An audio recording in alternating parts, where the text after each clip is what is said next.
Welcome to the first edition of the Racing Observers podcast. I'm Kyle Riley. I'm kind of the host. I'm here with Mike Fallon, my co-host. Mike, say what's up. What's up, people? I'm here with Matt Wishart, Hey. and I'm here with Brandon Schmidt. Hi. So basically, I'm sure you know who Mike is. Mike runs the channel that you're going to be watching this on. But we're all a group of friends that Mike happens to be a part of. We watch a lot of racing. We love racing more than pretty much every other sport. At the very least, it's tied for, I think, all of our number ones. We're all very passionate and have a lot to say. So we kind of came together one day and said, hey, why don't we just start talking about it and upload it to YouTube? There seems to be an audience for it. You guys watched the first live podcast Mike did. So we're going to build off that and hopefully make this a regular occurrence going forward. So that being said, we're going to be talking about everything down to ARCA East. So even if you guys don't watch that, feel free to chime in on whatever you think. We're going to be trying to go over all of that and maybe even IndyCar or other motorsport series later down the line. But it's only February 11th right now when we're recording this. So we only have a couple series to talk about. And we're going to start off with the first race to happen this week, actually. It was the ARCA race at Daytona. It was very much an ARCA race. There's really no other ways to put it. It started off exactly how we expected it. Fox only talked about Hailie Deegan, pretty much. That was the whole pre-race. For the most part. It was either Hailie Deegan, Michael Self, Yeah, Hailie Deegan's here, essentially. That was the whole pre-race. And it started off the most ARCA way it could have. They had such a good streak going where they didn't really have any crazy wrecks. Nobody was flying into accidents 20 seconds late. And then on lap one, Andy Seuss decided, hey, I'm clear low. And he turned himself right across somebody's hood, went flying down through the grass, right in front of cars, who then avoided him, other than the two people who decided, hey, let's not slow down, and then wrecked one another. Nobody got too damaged, thankfully, out of it. I think Andy Seuss had some kind of long-term damage to the car, but nothing too serious. Pretty much all I have to say about that, ARCA brakes are back in business. We haven't seen them for a while. I'm really happy to see them come back because that's just a staple of the series. NASCAR buying it didn't ruin it. Great way to start the season. Get a little taste of the action. That's the competitive spirit of ARCA, though. Is you never want to slow down. You don't want to give an inch. It might risk you destroying your car and maybe an entire season, but it's worth it because you might finish 13th. Anyway. So another thing that was kind of a huge factor was the lap cars, as usual. I think iRacing and ARCA have that in common. Whenever there's a slow car, they stay on the bottom, and people freak out. Nobody knows what to do. And as usual, caused the biggest wreck of the day. Took out a lot of people, including... Yeah, they almost made it. They did until, who was it, 25? Just the 61 car. Yeah, the 61. I can't remember who was in it. He just decided, you know what, I'm 3 wide, but I could go low, right? Yeah. Yeah, they were 3 wide, and I guess he thought he was 2 or something like that. It was a huge crash. Several of the fast cars were in it, so from that point forward, it was really just, a race of 7 cars, 8 cars, and all the damaged cars in the back just kind of doing their own thing, which became a theme of the weekend, honestly. One thing we learned is that for whatever reason, those ARCA cars are ridiculously slow when they're side by side. The moment anybody, specifically Riley Herbst, would try to make a pass, they would just drop like a rock and almost lose the draft, and actually did lose the draft at the end, but, I think that's more car than driver. I mean, Daytona's wide open for a reason. It's really the car doing the work when it comes to that, but...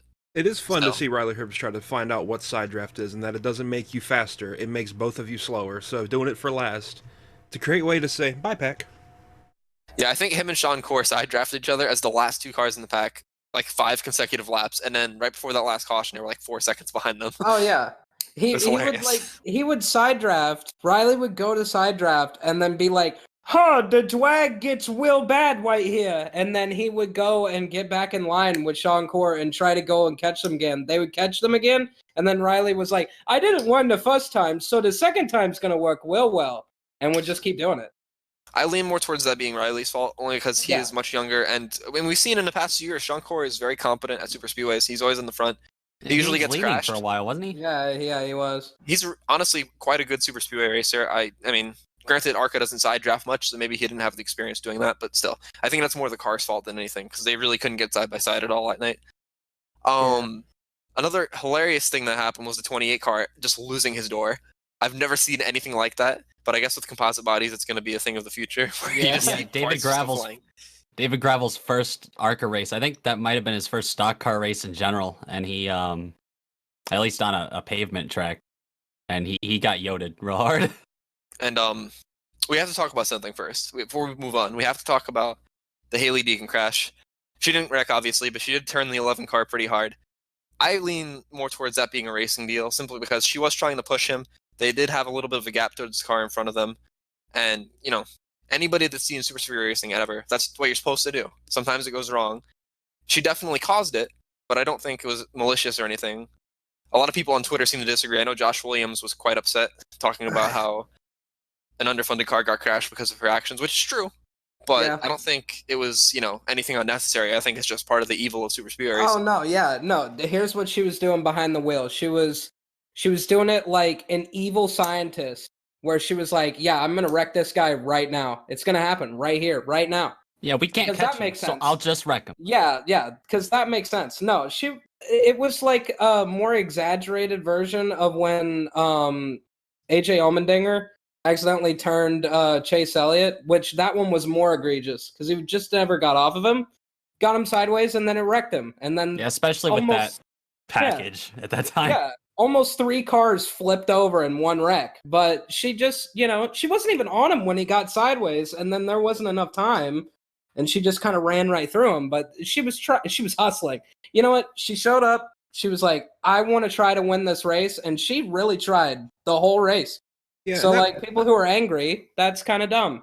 That move was a lot less egregious than everything we saw in the Clash in the last quarter. Yeah. See, I feel like a lot of people in the Cup Series and Super Speedways, especially now that the rules kind of changed completely, they have a lot more talent in their minds than they do on the track. And that's not to say they're bad, but I think everybody thinks that they're the superhero because in the past few years, you could just block wherever you wanted to. Yeah. But we'll get to the Cup Series later. Yeah. Long story short, though, I saw a lot of people talking about how, Billy would wreck all these people for the win in K&N West at the time. I don't think that's the same thing. First of all, this wasn't for the end of the race. It wasn't for a spot at the end. It wasn't for the win. And there was really nothing to be gained from it. So I think that's just people, jumping to a conclusion. But they just that being said, though, she did totally cause that accident, but she'll have to learn to not do that. Yeah, and that's a really common thing, especially with social media. You get to just scream at people.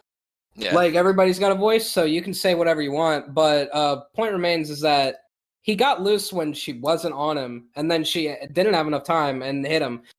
That was also her first Super Speedway race, so, people need to relax. Calm down. And just the last thing is, the race ended just how every other ARCA race really ends at the very end. Ugh. It's just one car doing its own thing in the lead, and that's just it. Everybody paint second on back, and that's how the field finishes. And a lot of things played a factor into that, though. The cars for one. Yeah, the cars, and then the fact that you had 2 Venturini cars around Haley Deegan, again, bringing her up. So, you're not going to... Who was it in third? It was a 15. Yeah, it was Drew Dollar. Yeah, Drew Dollar. As Drew Dollar, you're not going to be like, let me push this DGR Crossley car past my teammate for the win. Plus... It didn't help when the other DGR Crossley car of Tanner Gray blew up, but then, he was out there at speed for, 5-6 laps, and NASCAR wasn't doing anything about it, or ARCA wasn't doing anything about it, I should say. Well, it's the same thing now, really. Yeah, but, eventually they did throw the caution after he went into pit road, but, that was the only way we were really going to have something, sort of special, again, we saw in the Clash, but... That's for later, but they didn't even throw the caution for the 17 car losing as well. Oh yeah, that's right. They threw it for the door flying off. Yeah. So it had nothing to do with that. They were just gonna let him ride all around the track with oil coming out. Yeah. But that's really it for ARCA. Did anybody else have anything to add on that? Yeah. If you were one of those people who got really mad at Haley Deegan, you shouldn't have, because dude, rewatch the entire race if you want. She was hustling the whole race. She was 95% of the reason why the race was exciting at any point it was. So, dude, I didn't know people were screaming on Twitter, to be honest, because I don't really pay attention to ARCA that much, to be real. But if that's the case, you goofy for that one, Chief. She was doing her thing trying to win. And that's, what you're supposed to do. So... if a casualty occurs, that's sometimes that's how the cookie crumbles, as they say. You know what I'm saying? I feel like it does suck she's for Andy definitely gonna Hillenberg. be one of those in the future when she starts doing more super speedway races. That's gonna make it exciting to watch during the middle of the race when most people are not trying to make any moves. She'll probably be really entertaining to watch. Yeah. I agree. Anyways, let's move forward to the qualifying session for the Daytona 500. First things first, I got caught really off guard that it was one round. I think that was probably public knowledge, but I didn't know. So I was really confused why everybody was like excited on the 47 team when he was on pole in round 1, and then it's over. Yeah. But either way though, Ricky Stenhouse, if you don't know, won the pole. I think that's a great way to start out for that team. They've always had access to Hendrick parts, and I think that's a big factor here. They're a really competitive team. I think Ricky Stenhouse obviously is more of a, controversial driver, but he's always had a really high ceiling. He's capable of big things. It's just, there's 36 races, and 34 he might do something crazy. But the 2 times he doesn't, he's going to be really good. I thought it was really interesting that the roof flap, that thing must have been 45 degrees in the air his whole qualifying run. Yeah. Like, if you go back and watch, that thing had to have been taken at least half the air off that spoiler, at least on the right side, because it was just pitched. I know a lot of the cars have it up a little, but that was the most egregious version of that I think I've ever seen. The 19 car had the same thing, but it didn't work as well. Yeah. They're gonna try things. They're gonna do whatever they got to do. Yeah. Yeah, and that thing already pops up a little bit to begin with. Yeah. Just, I guess, because it sort of happened a little bit, but mainly in the pack with the older package with the shorter spoiler. But I guess maybe, I don't know, I'm not an aerodynamic expert, but I think maybe with the 9-inch spoiler they have on the back, it, packs a lot of air back there. So it makes sense why it comes up a little bit, at least to me. So then why not take advantage of that? Yeah. That's mostly why it happened. It has to get rid of some sort of drag, because the higher that you have, any sort of air going over an object, the sleeker it will be going in a straight line. So yeah, they probably noticed, oh yeah, these roof flaps are made out of paper. And then they were like, let's try to abuse that. Let's make this get real dumb. Yeah. Make that flow of air go a little more over the spoiler rather than into the spoiler. And that became a real big thing when the Gen 6 came out with a different design for the right roof flap, to where that thing will start raising when the car barely starts to turn. So it already wants to come up even going straight. So that's a real easy thing to start manipulating. Yeah. And those things are like the wings on a sprint car. Like, they're massive, especially compared to the old cars. They take up at least half the roof. Yeah. And they still don't work sometimes. Yeah, they work by themselves until you get hit. Yeah. Yeah, they work as they're designed. They're not supposed to keep you off the ground once people are hitting you left and right. Yeah. But if you spin a car backwards nowadays, a cup car at least, they're never going to take off on their. I think NASCAR's confident in that. I think that's why they're letting them run 206 or whatever they're running this week. Yeah. But needless to say, they aren't perfect. We're never going to keep cars on the ground the whole time. I don't care what Ryan Newman thinks. He can complain about it all he wants, but it's never going to be perfect. We can get as close as we can. I'm an engineer. He's smart, and I don't want to take it away from him. He is somebody that knows what he's talking about most of the time. But I feel like somebody with his level of intelligence should understand that we're not going to keep cars on the ground every single time. Even if they can slow the cars down to 50 miles an hour, it's not going to matter. We saw a late model flip at Martinsville last year, I guess now, but yeah. And Kyle Busch flipped at 2 miles an hour, so it's really all arguments for flipping out of the window. I mean, it really doesn't matter. What's important is if it's safe. Flipping a car is a lot safer than drilling a wall at 190. Exactly, and we have the shark fin still. Those things send you head on every single time. Yeah, I don't know. Yeah. I'm not trying to, complain about Ryan Newman this much. Well, I mean, really, but I am. But I mean, he probably looked at Eric McClure's wreck in 2012 and said, it happens. But sees like Brendan Gaughan and, has a panic attack that it's going to kill someone. I mean, Brendan Gaughan himself, which, I mean, he's a big guy. He has trouble getting out of the car, I'm sure. But he said it himself. It's not a big deal. Yeah. It doesn't hurt most of the time. It's way safer than anything else. And now, ever since Austin Dillon had his little fiasco, they're keeping the fans away from the fence. Because if you look back in the early 2000s, people had their fingers in the fence, pressed up against it at the finish of a race. Oh, yeah. That would kill someone. It was a matter of time. Even like 2011. Oh, yeah.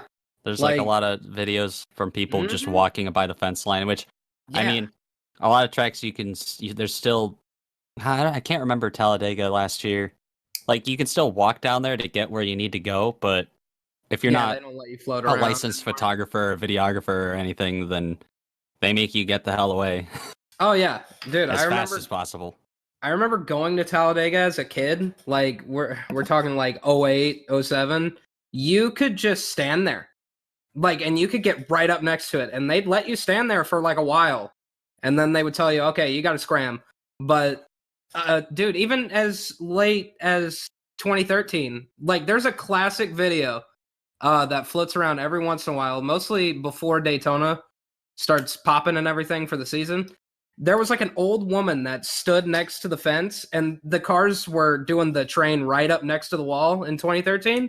Oh yeah, And I know what she you're talking about. was getting blown around. She like almost fell over. And it's a classic funny video. You can try to find it, but yeah, they don't let you do that anymore as much, but for a reason. If cars are flying into the fence, you got to make sure that someone doesn't get hit and then sue, you know? Yeah. And despite what anyone says, a car, as long as they're not going like 240, they're not going to go over the fence. No. The car weighs too much. It requires too much lift. And you got to remember, as soon as the car starts turning sideways, it's decelerating. So every second that passes, it has less and less lift.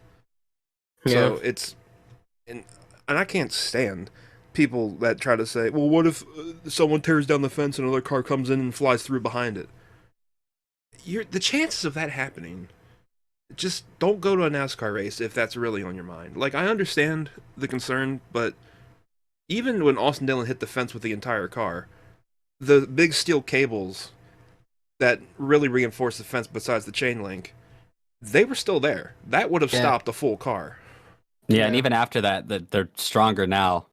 Yeah. I can't remember exactly what they did, but especially at Daytona, Talladega hasn't really done a whole lot of renovation, but they learned their lesson even back in 1987 when Bobby Allison tore that down. Oh, yeah. That thing was paper. And then, you see Carl Edwards go up, and basically the whole car was headed for the catch fence, and that crashed in 2009, too. It just didn't hit with, like, the bottom of the car or anything like that. But it hit with more held. Yeah, it hit with more the front end, and then it like smacked with the back at the end. That's why so stuff you think it pierced through or something? People. Yeah, that was worst case scenario, because one, it was the end of the race and nobody was lifting. Everyone was just flooring it through the wreck, so it was the least slowing down before takeoff that you can have. The car didn't hit the wall and slow down, and it was just full fence. Nothing else slowed the car down. He touched tires, and then a half a second later, 200 miles an hour in the fence, and it held. So you can't really have a worse crash than that. And Austin Dillon got out. Yeah, and worried about the fence and he was not holding. Sort of joking about it, flapping his hands like he was a bird or something. That was he ended up having an interview a few years after, or it might have been the next time they went. Either way, it was something to do with like a bull rider. He does that. I don't know. He likes him, so he was like, "All right, just tell people I'm all right. I'm gonna do this thing with my hands." But he had it from something. It was something to do with a bull rider. I don't know. Anyway, qualifying was wacky and wild though. I was kind of surprised because I was looking at the speeds, like on the live results that NASCAR has on the website, and I was watching it being like, he went fast. He went ultra fast. Like for a while before Denny Hamlin ran his lap, him and Denny Hamlin were the only ones that really got, except for Bowman. They were the closest ones to get to 194. Stenhouse ran 194.7, and then everybody afterward only ran like 193s until Bowman. And then it was super close. It was like 0.025 or whatever. So it was a close session. But yeah, Ricky's car was flying, dude. Absolutely flying. I definitely think that it improved greatly from being one round, because it has a lot more suspense. You get one chance. That's it. It's not even two laps anymore. So it gets quick. Fun. It's to the point, and gets it out of the way for what we thought was going to be the main event, the Clash. Yeah. All right. So let's start with that. And I want to start off on a very, very low note. I was so frustrated with how that race started. These are the first two notes I took, and word for word. Clash notes. Cup drivers are cowards. Yeah.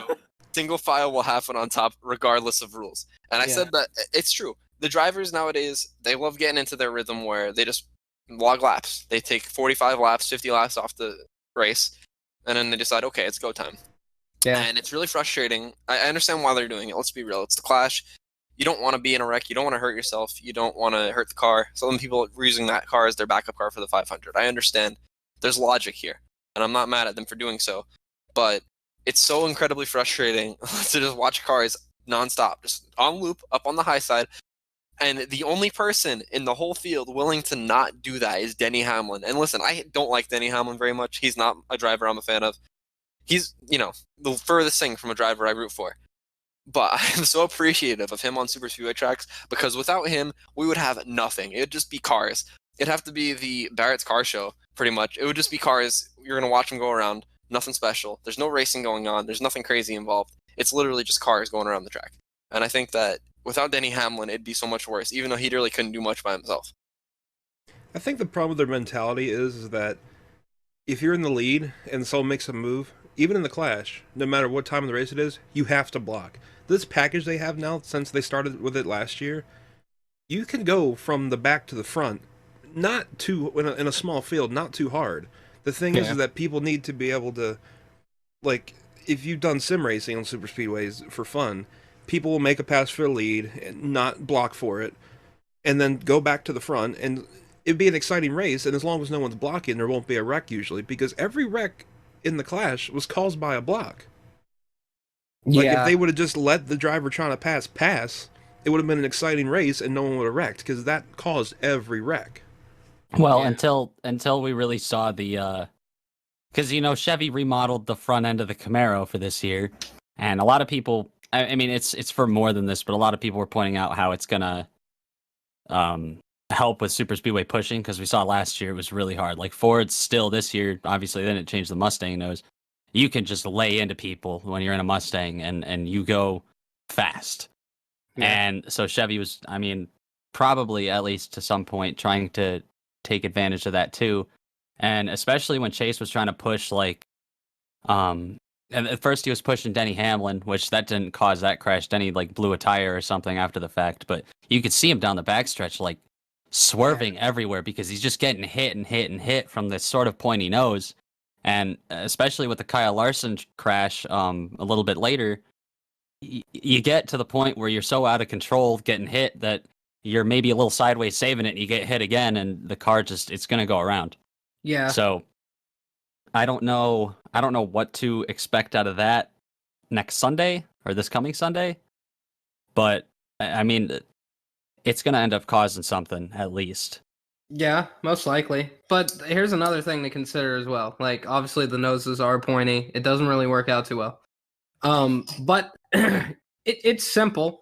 If you hit somebody, if you're going that fast, the second that air is disturbed even a little bit, your rear downforce or your front downforce, somebody could come up the track from the bottom lane and then block the middle lane, and they could probably wreck. It's just disturbance of air at that point. Once you get hit hard enough, especially going with Larson and Elliott, that was a little different, I feel because the block definitely didn't help. But he was out of control, and the second that you move, the air it goes hog wild, dude. And with a car up your butt like that, it's already taken air off the spoiler, so you're just getting hit and just sliding everywhere. It's iRacing's new tire model before they fixed it. Yeah, the car's just floating around and you're just holding on to it. Yeah, and that's one thing that needs to be taken into consideration, I would think, because even with the first big one with Logano and Kyle Busch, I mean, Logano blocked him clearly, and it wasn't the best block of all time, but it wasn't he was going to kill him. He got the block off, it was fine. And then Kyle Busch, just barely, he was about to hit him, but it was clean. Got onto the left rear, and it was sucking Joey down the track because it takes air off of the spoiler, and you get a little bit loose, and it drags people down the track. I remember in 2010, Kyle Busch was getting really mad at Juan Pablo Montoya for side drafting, and that got him put head on in the wall in the backstretch. And then he was explaining to people dude, the amount of air that comes off of these cars, it can pull you whatever direction you're going. So yeah, and they were 3 wide, so he didn't have the entire track to cut all the way down. Because I mean, at that rate, it would have been fine. And it's not like it's Kyle Busch's fault that the crash happened, but It just, you get into a little box and he's like, all right, I'm going to go to the middle. Yeah. And he was coming up fast. I can't remember if he ever like bumped Logano when he threw the block, but by the time he was getting back up to him again afterwards, if he did bump him, he just cut low, and like Brandon said, it just takes the air off the spoiler. Car comes down a little bit, and they were already really, really close. Like as it is, so it just kind of took him down enough to make contact, and then I mean, even after that, they almost saved it. But like again, once the cars start getting squirrely, air starts doing weird stuff, and cars were just start flying into each other. Yeah. So really quick, before we get too ahead of ourselves here, I just want to point out how fun the strategy was for a little while. Because let's be honest, in the situation where we were watching the race live. At that point, where it was just cars spread out and everybody was on a different pit strategy, it looked grim. I thought the Chevy cars were either gonna do their own thing by themselves, single file, saving fuel, and that would be the end, or I thought they'd all run out, and then there might be some hope for the Ford and Toyota to do something interesting. However, having them save fuel as aggressively as they did in that Chevy pack, I thought that was almost going to be the saving grace of the whole entire event. I thought that those two packs were going to come together and it was going to be awesome, and for what it's worth, it was. It was really entertaining to watch that Ford and Toyota pack, despite racing each other, still just catch that whole group passing each other, because like they were just saving so much fuel. They were losing probably, what was it, 4 seconds a lap? I don't remember what Jeff Gordon was yelling at me, but yeah, it was a number like that, and they were just losing an immense amount of time. And I think that was a very fun part of the race. I really did enjoy the last 20 laps before all those cautions. Yeah, I almost forgot about that because, yeah, they had that completely separate pack, saving fuel. Like, you could see they would show it every once in a while, which their broadcasting needs to get better because they should be showing, if two packs are split up like that, and it's clearly, an issue of there is a strategy happening, they need to show the speed differences because they would show the front pack. They were going like 185. Like, yeah, they showed the telemetry on the throttle, and they were like, half to 75% at most on the throttle, unless the lead car, which they switched that out, switched out the lead car a couple of times. Yeah. But yeah, it was really interesting to watch that all play out. And I mean, there came a point where everybody was like, okay, yeah, they're gonna get caught. Like this isn't gonna work out totally. And then some of them, obviously not the ones that got involved in the crash, were saved by the crash because then they can come down to get fuel. And I thought that was going to, well, it did end up making a pretty exciting finish of the race, but in a different way. I just thought everyone was going to be able to go all out and we'd get more of that like 3-wide racing that we saw at Talladega last year, and even in the July race at Daytona, rip that. Because that was super exciting to watch, and it, especially being at the track for Fall Talladega, it was super interesting because I mean, nothing will ever compare to this lottery that it was going in like 2011 and 12 and stuff, when 2-car tandems were a thing. Like they'd go by, people would be in their positions, and then they'd go by the next time and everybody shuffled up. Like it's completely different.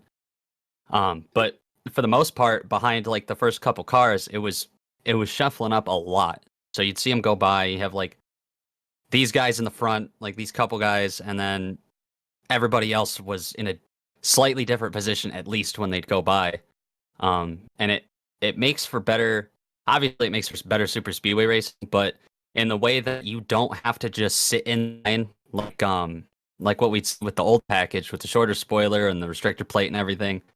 You'd get the guys, doing the top line, and then people would go down low and you'd get a couple guys down there, but you'd have to just stick to it. You couldn't make any moves besides that. You'd have to at least get that front car on the inside line up to at least side by side with the leader of the outside line, so that they start side drafting each other and air does its thing, and then people could start shuffling around and stuff. But like hardly ever did we see the other line get to the lead car, because obviously they could throw some mean blocks because of air bubble and the lack of drag and the lack of a general run that you would get with that short of a spoiler and stuff. But it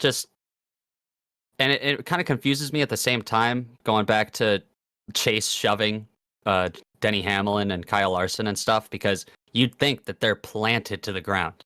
Like that thing, downforce obviously starts at the nose, but like with the Gen 6 car, it really, like especially with the bigger splitter and oil pan and everything that they have on the car now, it presses the nose of the car down, and I guess that kind of causes the issue in a way because there's so much downforce on the nose for that car that's getting pushed, and then the car comes up behind and messes with the air, and then the rear end is going from absolutely planted to floating a little bit. People start, getting wiggly.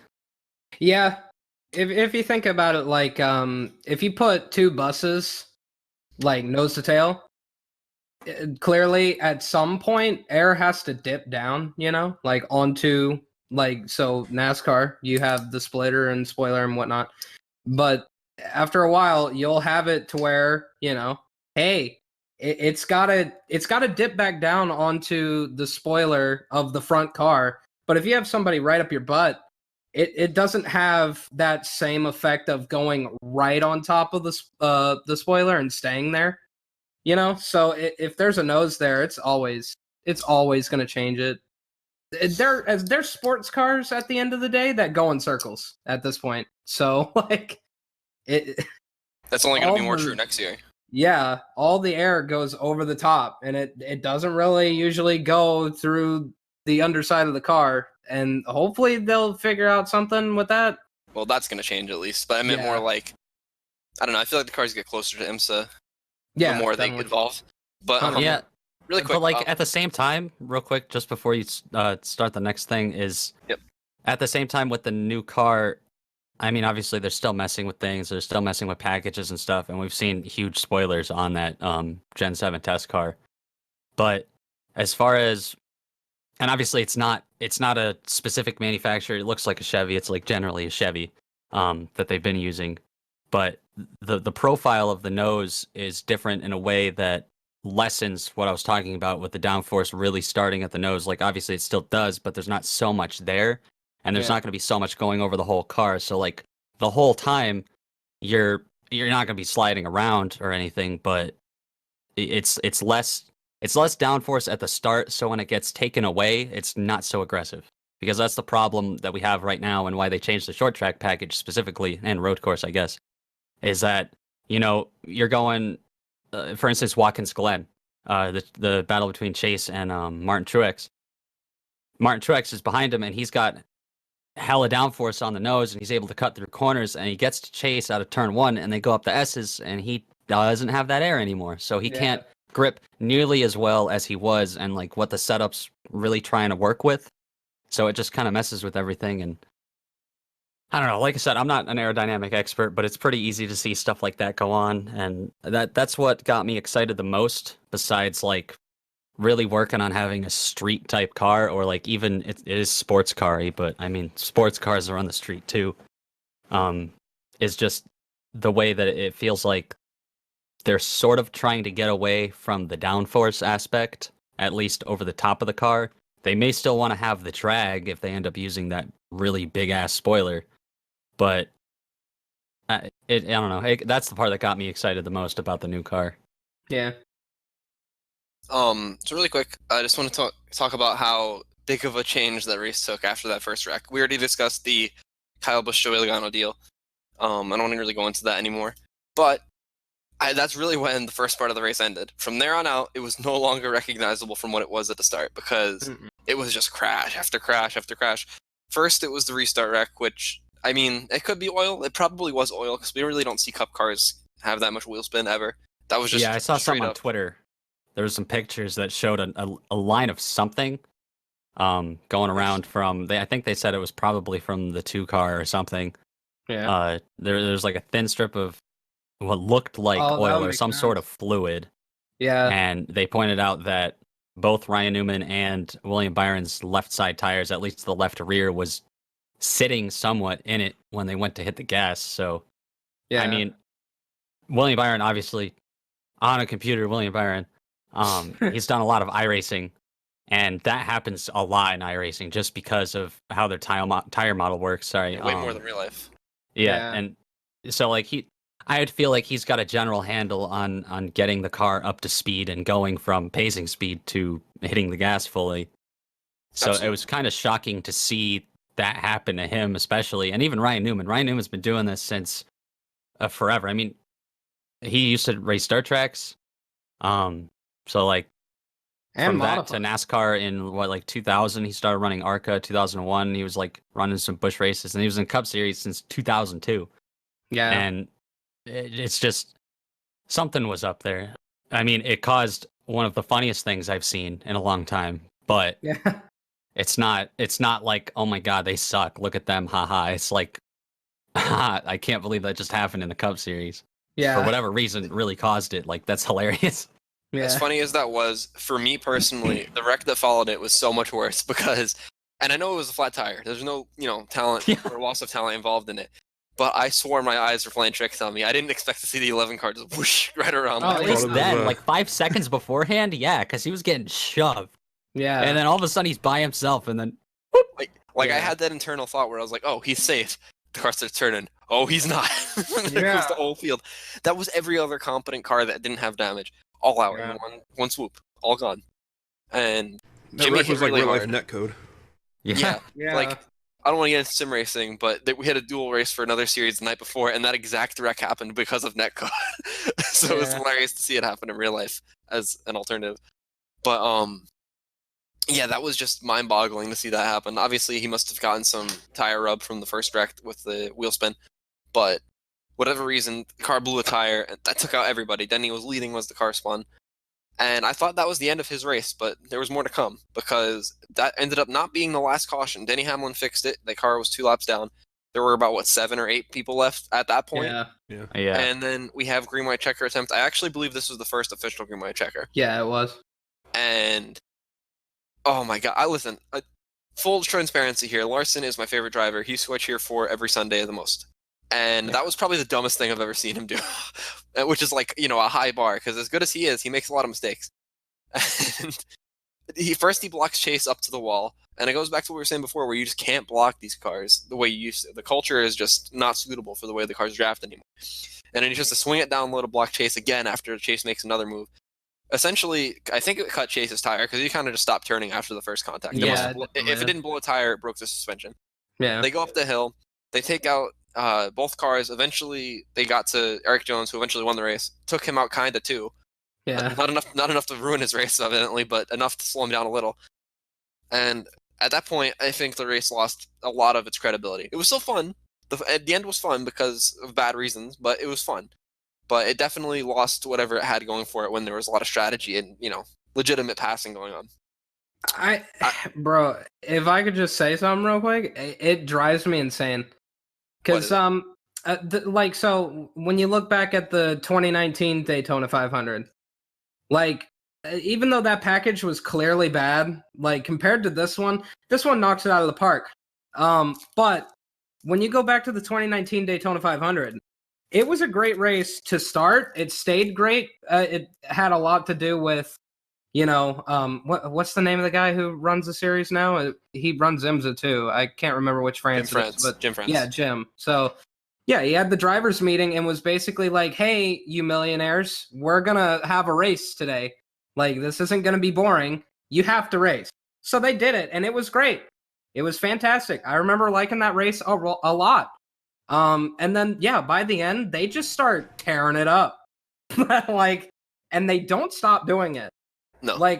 At some point, you would think that, at least I feel like if I were in that situation, which here I am armchairing, but I feel like if I were in that situation, I would just try to relax. I would try. And they just don't. And it ruins the races for me personally. 2016 Brickyard, another race that I thought actually was really decent. Thought it was a good race. They were getting big runs. People were blocking each other down the backstretch. It was wild and crazy. And then, yeah, by the time that they get to the end of the races, they just junk it up and decide to die. 2017 Brickyard. There's a bunch of races where it's good. It's great. But then they just kill each other. And it really kills my vibe. It's fun in the moment because you're like, ooh, big race car, do the crashy, but after a while you have to start wondering what's the point? Sometimes I wonder what's the point. I sometimes will think about just not watching the race anymore after they, junk them up that hard. This one turned out decent, though. There was a cool finish. It was neat, but, dude, I think it ruins it. Low key. I think the most important thing to remember about how good the finish to that race was is that if we had the Gen 6 Super Speedway package that we had last year, going back from then till 2013, that final run of the finish would have been bad. It would have been the 3 having a 10-car length lead, and then all the trash cans lined up behind them. It is only because of the changes to the spoiler and stuff that lets them be able to get those runs and swap back and forth. What they were doing there, where they weren't blocking the giant heads of steam really on that final run, the whole race could have been like that, honestly. Yeah. If they got to realize you can't block with the bubble of air like you used to with the small spoiler. Yeah. That bubble's not really there anymore. So when you pull it down in front of someone, they're not going to stall out. They're going to keep coming. Yeah, they're going to hit you hard. And like Kyle Larson was making money moves on that last restart. Oh yeah, he made his way up to the front and then promptly went to the back, which obviously that's like 7th place. But it was super interesting to watch. And honestly, which Jeff Gordon didn't help with it, but he apologized. It happens.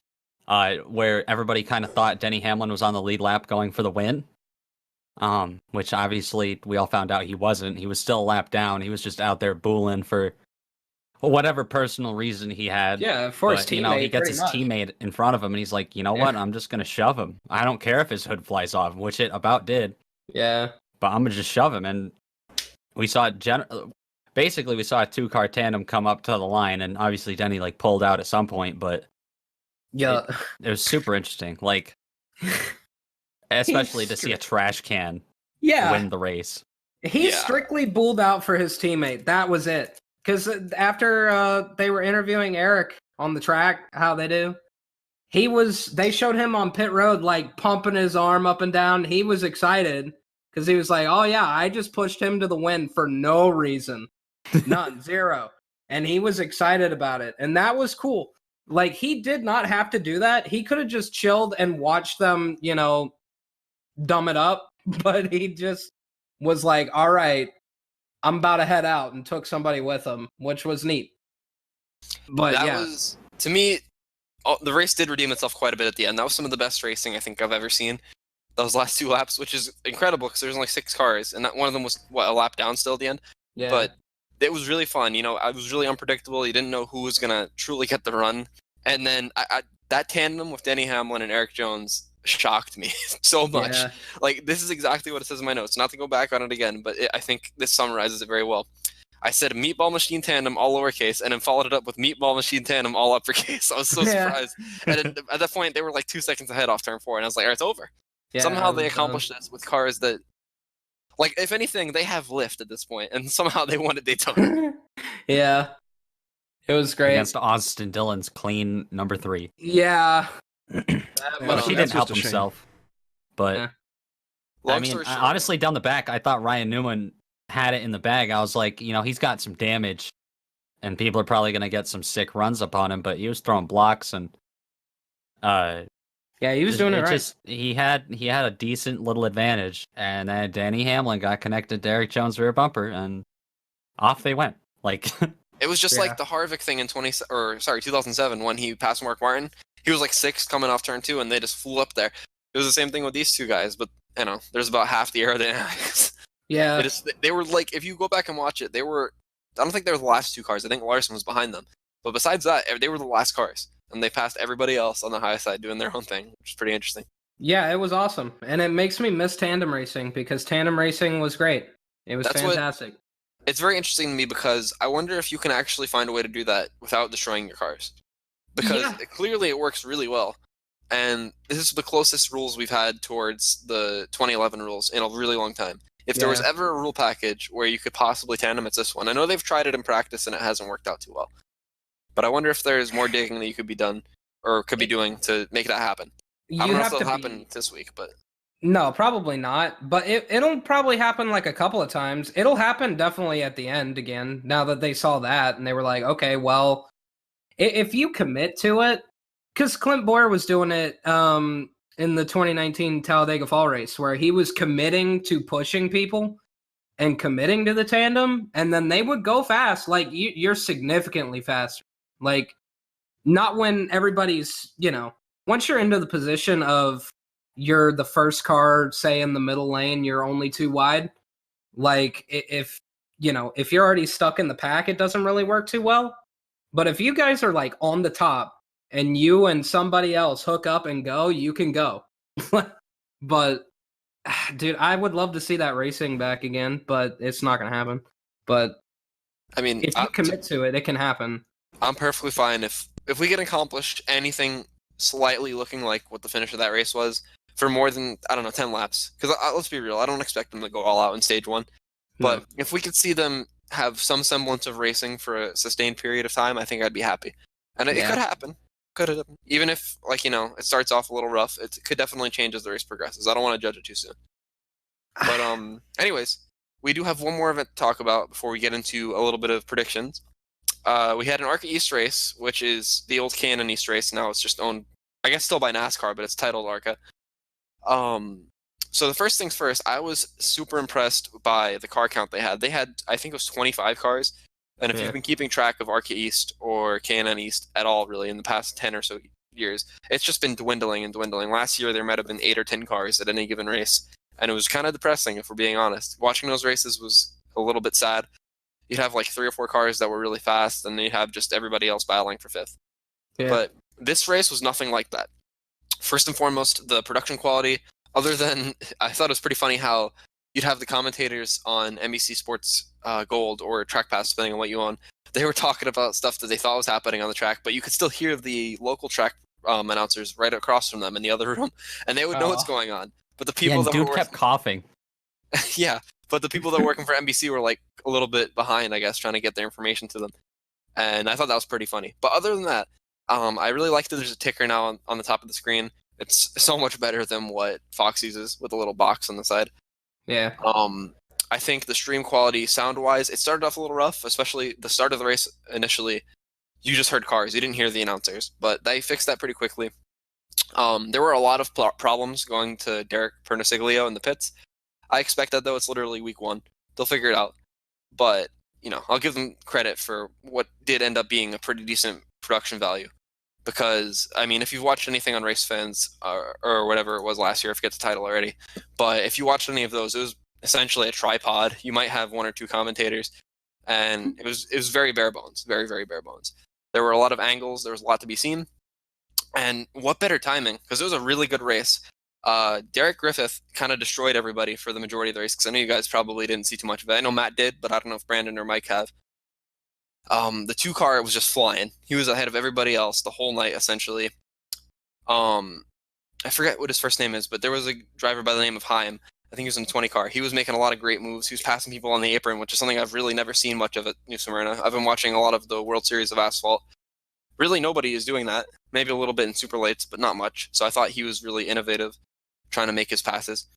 And it was a really good race, honestly. There were a few cautions early for right front tires. Specifically, Daniel Dye in the 43 car blew like 2 in a row.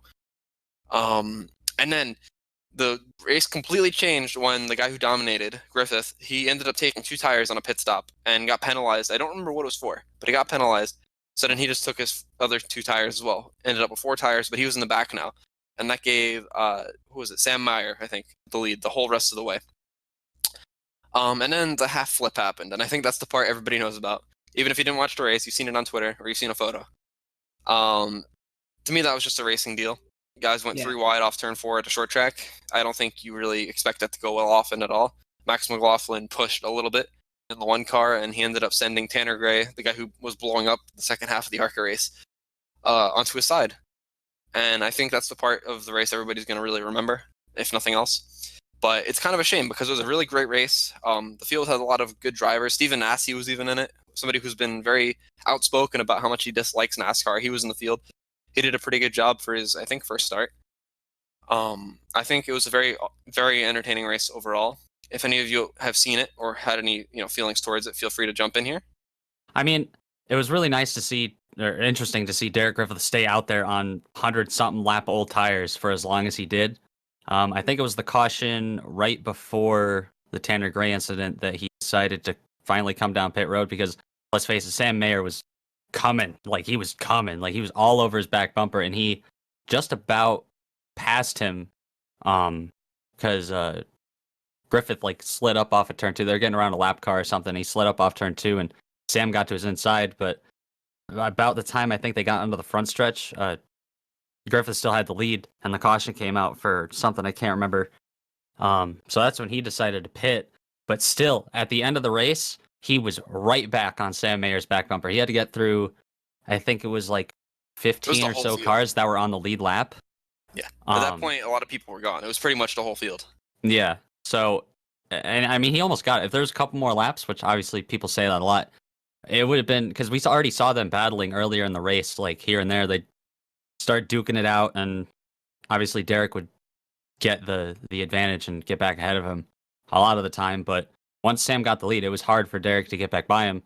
And it was just, I didn't really know what to expect out of ARCA East going into it. I obviously expected a little bit higher of a car count, maybe not 25, but I mean, that was exciting from start to finish. There was so much going on the whole time. You had Daniel Dye, who ended up, I saw on Twitter, there was something wrong with his car and they had to fix it. He ended up getting no practice, and he went out there and he was putting on a damn show, sliding all around in the opening part of the race. Ended up falling back and ended up having a couple different issues, which was unfortunate because he's a fast young driver and he's driving for Ben Kennedy's team, no less. And I think he was the one that caused the caution when Derek pit, but all in all, it was fantastic to watch. Like, absolutely astonishing to see something that was Canon East, which they had their really good races. I didn't really catch a whole lot of them, besides, highlights and stuff of what there was last year. I did see the race at Bristol in the spring because I was there for it.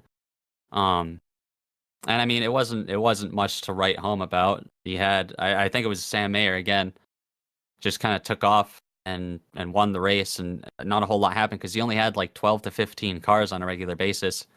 And now you got more competitive people and more competitive teams, like Venturini is involved and DGR is involved. And it was super cool to see. I'm really excited for the rest of that season, and I hope to see a lot of those guys and even some people from the West come into the 10 lap, the 10 race, excuse me, short track showdown or whatever they're calling that. Because obviously kids under 18 can't race at Daytona or where else they go, like Kansas and places like that. But I hope to see a lot of them come out for that. And even teams like Rev Racing, I saw Nick Sanchez said he's excited to get to Phoenix, so they're going to be going over to the West Series and running some races. So hopefully we see a lot of interchange like that, and it really just opens up the competition for everybody, since they're all running the same car, to be able to run in there's like 3 main separate divisions, and then there's the 10 race showdown within the main ARCA series. I think we have a possibility to see like upper 30s car count fields for some of those short track races and like Mid-Ohio and the road courses that are in that showdown. And that's just really exciting. I mean, I didn't really know what to expect out of this. It was really confusing when they first started explaining what's going on with ARCA this year. Obviously there's still the 20 race schedule of the main ARCA series, and it's like, okay, so that's that. And then we have this and that, and also this within that, and I'm like, what's going on?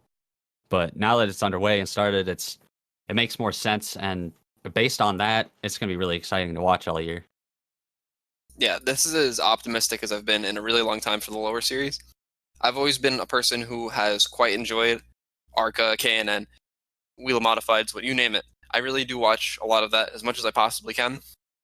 And to see it get this much attention and love, especially from all the ARCA teams who've been joined, I just hope that it keeps building off of this, because these series have a lot to offer. I feel like they have a schedule we wish that Cup could have, or at least Xfinity. They have a lot of really good tracks in the schedule, things you'd never see in any of the top series anymore, unless they actually do throw things kind of at the wall next year. Hopefully they do, Yeah. but let's be realistic. We're probably still going to have, our Chicagolands and Kansas on the schedule. 2 Texas races. Yeah, there's going to be a lot to not be happy about, even if they do fix some things. But that being said, if you like a lot of those races, if you like short tracks in the Cup Series, if you like to see short track tempers, if you like road courses, if you like strategy and fuel mileage, you need to start checking out these races. Track Pass is not that expensive. You can pay for it monthly if there's a few tracks specifically you're interested in. If not, I think it was $43 for the whole year. You get all these lower division NASCAR series as well as some local racing at tracks such as, like, for example, New Smyrna still has the World Series of Asphalt. If you did it today when this podcast comes out, you have about 5 more nights of racing from that alone, all for a really low price. So if that's your thing, I mean, I could not possibly advocate for this enough. The idea kind of scared me a little when they decided they were going to take what was a free-to-watch product and make it a paywall.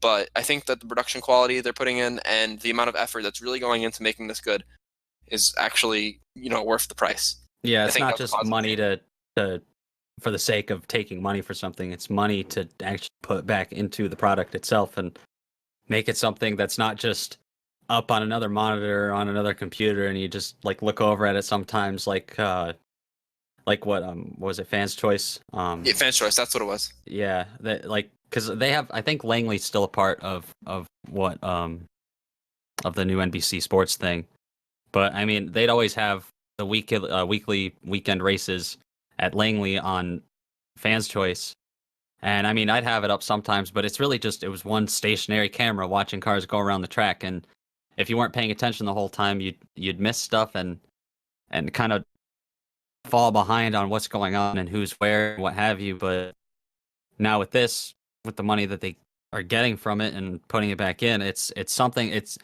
like you're watching an actual broadcast. Like, I don't have Mav TV, but I've seen stuff on Mav TV sometimes, and it kind of felt like that. Like, I've seen a couple sprint car races on there and stuff like that, and I mean, it's not like Mav TV has any like lack of production quality or anything, but it's something that's generally a lot more bare bones than what you're gonna see on like a Friday/Saturday/Sunday with Fox and NBC and stuff. But it's worth your time, not only for the broadcast but for the racing itself. Like Kyle said, like it's almost always super interesting because there's a lot more on the line to a degree for a lot of the guys out there. Like for example, Kyle brought up Stephen Nasse. His team is basically maybe not the same exact people involved with building the car and like on the crew and whatever, but it's the same general idea of the team that he runs in late models and stuff. And so for them, it's like, I know I saw him on Twitter talking about how like neat that was, and he's like really excited to run more races this year in it because he feels like he has a shot. And that's just really cool to see something like that come out of it. And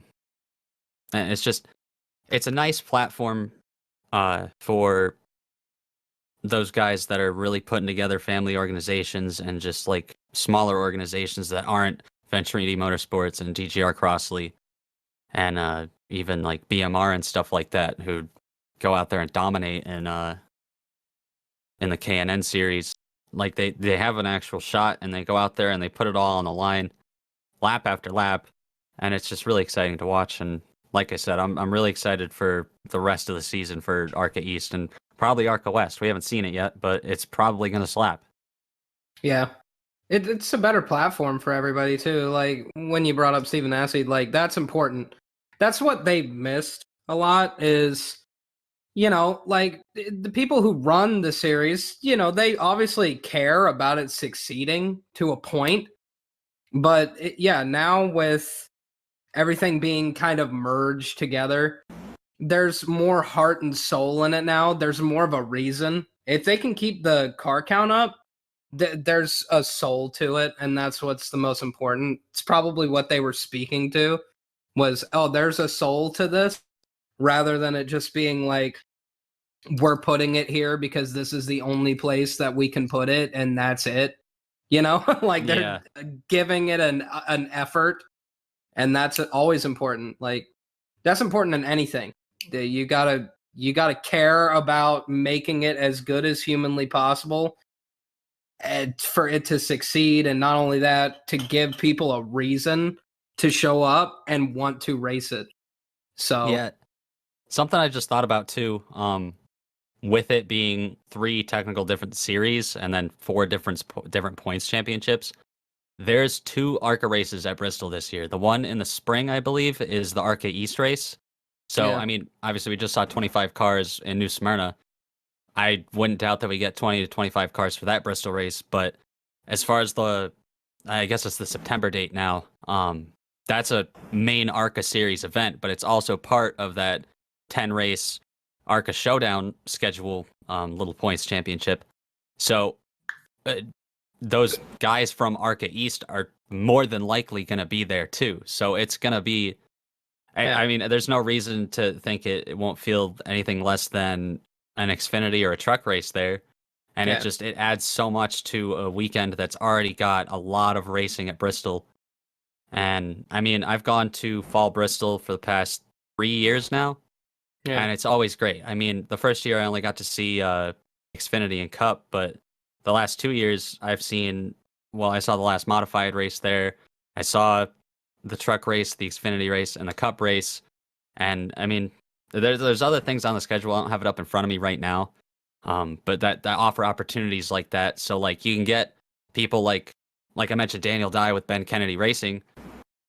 He's going to be able to go out there and go up against like Michael Self and Haley Deegan and all the people in the main ARCA series. And I mean, I know there was a little bit of a stretch of ARCA where, you know, you had like some main people and some main storylines going on, but it was a little more quiet than it is now because it's kind of picked up, at least in like getting covered, or maybe it's just me paying more attention. I don't know, but it just creates those really good opportunities for people like that and teams like that to really go out there and show what they have. Yeah. Not only that, you'll have, you know, you can make it more of an event. Like, obviously, you go to Bristol to see the Cup cars. That's always going to be the way it's going to be, probably, most likely. But if promoters do enough work, like the track were to promote, hey, by the way, we're adding more stuff. More stuff's going to happen than normal. We already have all of this, but now you're going to have this too. You could make it more of an event at a racetrack just to have all of these people show up and be like, hey, we're going to run whatever respective series it is. You can make it a bigger event for the racetrack. So it works out for everybody. It should be something that should be taken seriously, not only by just NASCAR in general, but also the track promoters, especially for Bristol. Like, that can be a thing that you do for years down the line, and you can make it bigger and bigger each time. So it would be nice. We'll see, though. It should be entertaining, though. So really quick before we end this, because it's running a little long, let's get some predictions done for the Daytona 500. We haven't seen too much. All we've seen with the 500 cars is a little bit of drafting practice and qualifying. So we get one pick. Who do you think is going to win the Daytona 500? I'll start because I know nobody else is going to want the spotlight. I'm going to pick Denny Hamlin, and for the same reason I was talking about earlier. When all else fails, who's the man that pretty much single-handedly tries to make the race entertaining and make moves and always get to the front? It's Denny Hamlin. Who won last year? Denny Hamlin. He's still in a Gibbs car, obviously. They're, you know, arguably the best team in the sport. I don't even think it's really arguably, but that's just my opinion. And I don't see it holding him back this year at all. I think that he's going to have another really good season. I don't think he's going to maybe make the Final Four, but I think he's definitely capable of running up front and probably winning the Daytona 500 this year. Anybody else? I mean, that it's fair. It's a fair guess. And I mean, obviously he won the 2016 500 too, and he knows how to get it done at Super Speedways. He just ends up getting wrecked a lot. And that's going to be a deciding factor for a lot of our picks, or for all of our picks. But me personally, I mean, there's some names that come to mind that would be, I mean, sort of a safe pick, unless, you know, obviously, like I said, they get wrecked, because anything can happen, like we saw in the Clash. But I feel like I felt mainly that someone from the Ford camp would end up winning it. I mean, it hasn't been a super long time. Kurt Busch just won in 2017, won the 500. But I really think, and I hope kind of, that Ryan Newman ends up getting the win in this year's Daytona 500, because I mean, obviously he complains a lot, or used to at least complain a lot about super speedway racing, and for sort of a fair reason. He was getting involved in a lot of vicious crashes, like 2009. He had Carl Edwards fly into his hood and windshield, like across the racetrack in the air, and that's probably terrifying. And then in the fall, ends up getting upside down, which the wing didn't help that, but that's a whole different story. But 2008, in the 500, he got it done. He had help from his teammate and Kurt Busch at the time, but I mean, you also have he doesn't have Ricky Stenhouse this season, which Ricky Stenhouse is something on super speedways, but he has Chris Buescher, someone equally as competent on the team with him, and plus we hear a lot about the one Ford ordeal when it comes to super speedways, which probably won't be so much of a thing that you end up visually seeing on the track with the way the package is, but I mean, any Ford could end up behind him, and obviously they'll probably make an attempt to win the race on their own, but especially with the way that the Mustang noses and helps them like be able to push each other, like they were the most stable pushing cars last year, and obviously not in the 500 because they ran the old package for the reasons that they had with impound and like that whole ordeal. But throughout Talladega, second Daytona and second Talladega, Ford was really strong. Newman almost won fall Talladega last year, and he lost in a drag race to Ryan Blaney. And I don't know. I feel like I picked him for I picked him for the Clash too. And it almost happened, but I don't know. I just got a feeling that Ryan Newman's going to get it done again. If I had to take a pick, William Elliott Clyde. We want to see Chase Elliott win the race. That's all I got. He fast. He do the job. I'm going to go for Ryan Blaney because for two reasons. One, because of the whole Ford being able to tandem better than everyone else. And I feel like his teammates are definitely going to work with him. But Brad, with his boomer mentality of I'm not lifting, I feel like might leak through again, especially after what we saw in the Clash. And Joey being the one kind of throwing those kinds of blocks. I don't know if they're going to be around for the finish with how they're doing this. But Blaney was able to hold on through everything at Talladega last year and do it. So I feel like I really think we're going to see two Fords, if there's two left, hook up on the final attempt, because it's going to be green, white, checkered, for the final green, white, checker, and maybe get to the front, whether he's the pusher or the leader. I feel like he might have a really good shot at it with how he did last year and with how the Fords are being able to tandem. Absolutely. Who knows? Maybe we see both of our picks as the two Fords, and they go back to the start-finish line like they did at Talladega. Yeah. Well, that's all our time for week number 1. I'm really happy if anybody got this far. Thank you guys for listening to the podcast. We're going to be back next week. I don't know who's going to be here necessarily, but I know I will be. Hopefully by then we have a lot to talk about. A lot of interesting stuff at Daytona. And we'll see you guys then. Yep, tomorrow's going to be a action-packed week with 3 different series plus the duels to talk about, so it's going to be a nice long episode, plenty to talk about. We're scheduling usually Tuesday nights between 8 and 10. We're still working out the logistics with that, but see updates on Twitter or on the YouTube community tab. We'll update you as soon as we get that, and until next week, we'll see you next week. Well, just keep it. That's it. That's the end. Keep that. Don't cut it. Oh. Bye.